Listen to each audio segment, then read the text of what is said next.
મિત્રો, જો કોઈના મૃત્યુ પછી ઘરમાં ગરુડ પુરાણનો પાઠ કરવામાં આવે તો મૃતકને નરકના ત્રાસમાંથી મુક્તિ મળે છે અને મોક્ષની પ્રાપ્તિ થાય છે. અને ગરુડ પુરાણમાં આવી ઘણી વસ્તુઓનો ઉલ્લેખ કરવામાં આવ્યો છે, જેને અપનાવવાથી વ્યક્તિને આ લોક અને પરલોક બંનેમાં મોક્ષની પ્રાપ્તિ થાય છે. તો ચાલો જાણીએ ગરુડ પુરાણમાં જણાવેલી એવી 4 વાતો વિશે. ગરુડ પુરાણમાં કહેવામાં આવ્યું છે કે જે વ્યક્તિ પોતાના દિવસની શરૂઆત ભગવાનના નામથી કરે છે તેવા વ્યક્તિ ઉપર ભગવાનની કૃપા હંમેશા રહે છે અને તેને દરેક કાર્યમાં સફળતા મળે છે.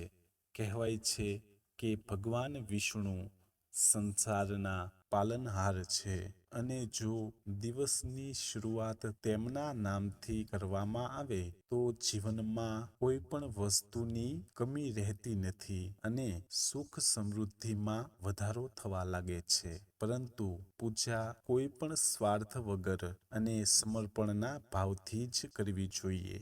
ગરુડ પુરાણમાં એકાદશીના વ્રતનો ઉલ્લેખ કરવામાં આવ્યો છે. શાસ્ત્રોમાં કહેવાયું છે કે એકાદશીનું વ્રત કરવું ખૂબ જ શુભ હોય છે.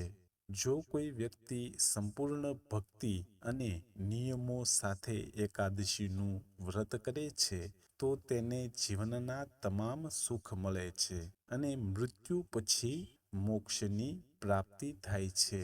અને એવું કહેવાય છે કે આ વ્રત વ્યક્તિના તમામ પાપોનો નાશ કરે છે. શાસ્ત્રોમાં ગંગા નદીને પવિત્ર અને પૂજનીય માનવામાં આવી છે. એટલા માટે ઘરમાં ગંગાજળનો નિયમિત છંટકાવ અવશ્ય કરો. કોઈ પણ શુભ કાર્ય માટે જતી વખતે માતા ગંગાનું ધ્યાન કરો અને પોતાના ઉપર ગંગાજળનો છંટકાવ કરો.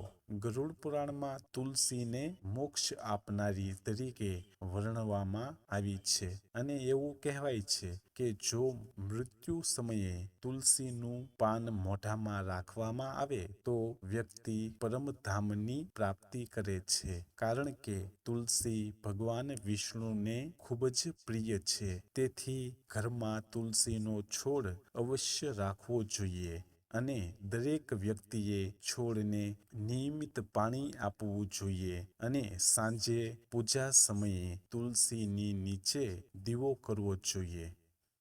તો મિત્રો, આ માહિતી તમને કેવી લાગી અમને કમેન્ટમાં જરૂર જણાવજો અને આપણી આ ચેનલ વિભક્તિને સબસ્ક્રાઈબ જરૂર કરી લેજો.